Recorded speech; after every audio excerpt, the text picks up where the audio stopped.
এই যে এই বক্সগুলোতে আসলে কোটি কোটি টাকা এখানে জমা হয়। একটা, এই যে একটা, দুইটা, আরও ওই দিক দিয়ে ভিতরে আছে। মোটামুটি এই দুইটাই হচ্ছে মসজিদের ভিতরের দুইটা বক্স। এটিতে মূলত বেশিরভাগ টাকা জমা হয়। আর এই পাশে আরেকটা আছে, মোট 3টা বক্স, 4টা বক্স, 5টা।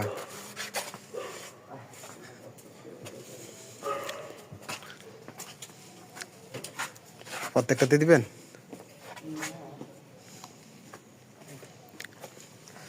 মুরব্বী আসলে জানি না কি